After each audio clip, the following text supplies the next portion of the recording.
Hi everybody and big welcome to cEDH Television here with a competitive gameplay video where you're gonna see all of our hands, hear our thought process throughout the entire match. Now in this battle I'm playing Max and 11 Sans White. Now this list is very similar to Crom and Ikra, but I prefer Max and 11 over them as they have a little bit more interesting card drawing capability in the command zone.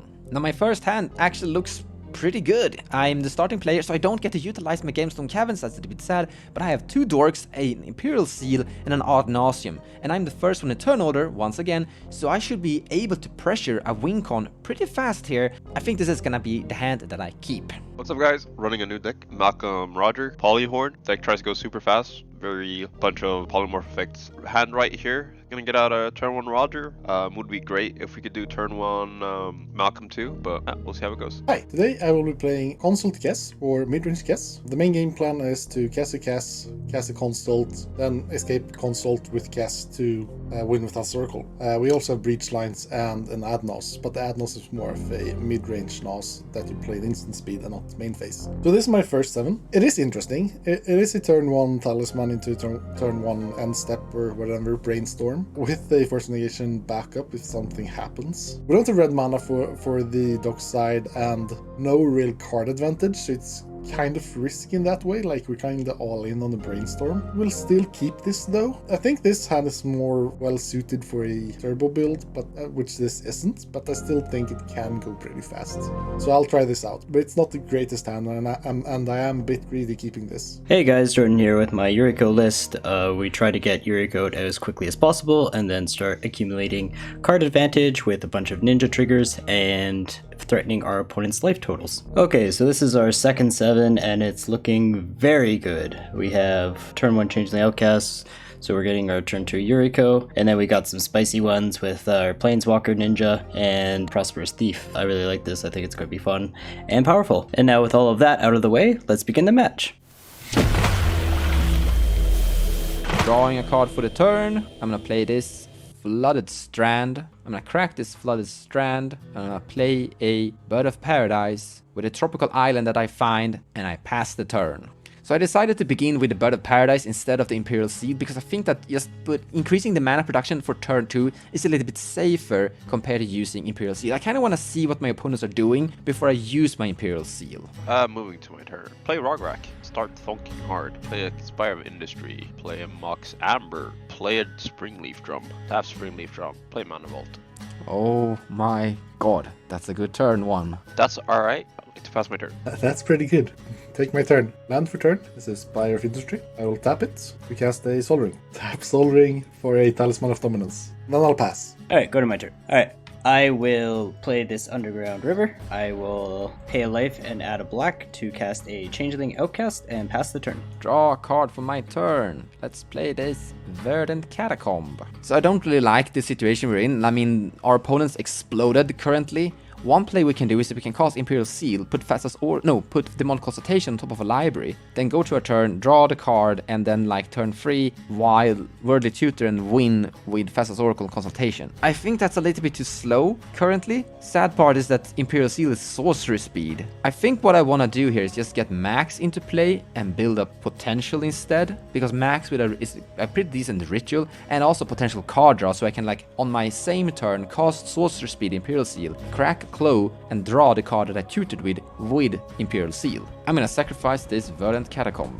I'm gonna find a bad land. I'm gonna tap out and cast Max. Max is gonna swing at Pontus, and then I pass the turn. No blocks. Going to my turn. Untap, upkeep, draw. Play a Malcom. And if that's okay, I'll pass turn. Now, if nothing happens to my board state and no one has anything for my Luca, I win next turn. So in your end step, I'll pay 1 life to add a blue to cast a Brainstorm. No response to Brainstorm. Draw 3. I'll put these 2 back on top, and then go to my turn. I'll shock in a Blood Crypt, then I'll float 1 colorless to cast a Dockside. No response to Dockside. Dockside B. I'll make 3 treasures. I'll use the colorless floating, taking 2 damage to mana sources and sacrificing a treasure to cast Kess. Then I'll pass the turn. Alright, go to my turn. I will play this Underground Sea, and I will go to combat and attack Honest for 1. I will take 1 damage. I will ninjutsu and have Yuriko attack instead, so still 1 damage. And Yuriko trigger. I will reveal a Ornithopter. Everyone takes 0. I will play Ornithopter.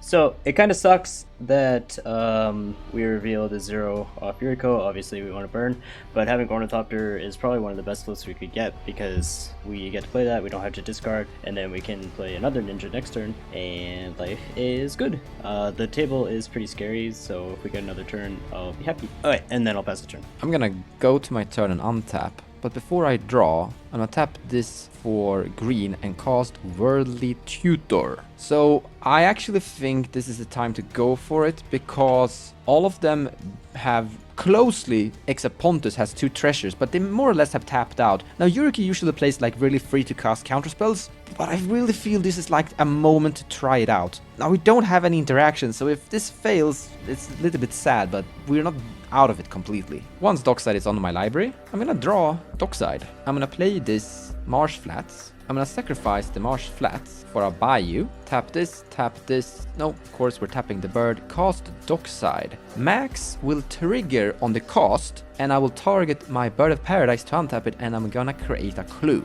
So this Dockside is really scary. I do respect Anis's board as well. Like, I'm kind of scared of Anis just slamming a Glinthorn. The Polymorph I can still counter with the Force Negation, but I think I really want to delay this. And I kind of wanted to save both the counterspells for Anis' turn, but I think this is too much value for me to, like, give him. So I think the right play for me here is to delay and then hold up the Force Negation for Anis' turn. But if Anis slams the Glinthorn, I'm just shit out of luck. In response to the Max trigger, I sacrifice my 2 treasures to cast a delay on the Dockside. I have no response to this. My Dockside is delayed, and it's gonna come sooner. Later I mean. Then Max resolves, and I will untap the Bird of Paradise. And I'm gonna make a clue token. I'm gonna tap this and cast a Imperial Seal. I'm gonna put this Pact of Negation on top of my library, so that when I go to my next turn, I have some form of protection, as I already have my Ad Nauseam in my hand. And as well, if like one of them wheels here, which isn't that unlikely against these guys, I will at least draw into some form of interaction versus these guys too.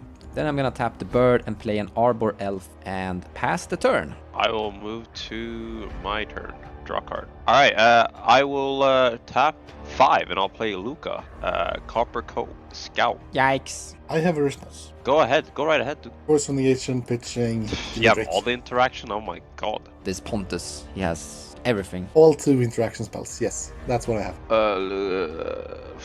Yeah, no, I will pass on the Force Negation. Luca is exiled. I'm gonna gamble. I'll put that card into hand off my gamble, and then I'm gonna click on discard a card randomly. I discard Divergent Transformation. Ah, that's sad. That's a key card for you. And then I'll move to combat. That's okay. And I'll hit once for 2. I'll take 2. Yeah, I'll make sure it's okay. And then I will pass my turn. Take my turn. I'll pay 1 life to cast Brainstorm from my graveyard. Draw 3 cards, put 2 of them back. So that's a pretty good draw. I now have the win in hand, and Mons is untapped, Jordan is untapped, and Anis just tried to win. I think this is a good place to go for it. There is a possibility that Jordan has sandbagged a bit and still sitting on interaction, and I think that's a risk I'm willing to take. I think this is a good spot for me to try. Hopefully Jordan hasn't been able to use sandbag his interaction and stop me, but if that's the case, then we're kinda in a bad spot, so to say, because yeah. Shocking in a Steam Vents, tapping 2 blue, taking a damage, casting a Thassa's Oracle. In response to the ETB trigger, I'll tap 3, have 1 colorless floating, to cast a Tainted Pact. Jordan didn't even get to have a turn free here. I'm sorry, Jordan. I'll exile cards until I hit my last, getting Gilded Drake to my hand, and then Thassa's Oracle trigger on the stack. I would like to go to winning the game. Yeah, a bit unfortunate. We had a win attempt, but he got stopped. Pontus won it. We'll try to run it back next time. Turn order is really sucks sometimes. I think if we got our next turn, we would have been in a really, really good position, but that's the way it goes. And Pontus really had everything there. He had interaction, he had his combo pieces, he casted Brainstorm from his graveyard with Kess. Yeah, Kess midrange. Seems to be doing some good work.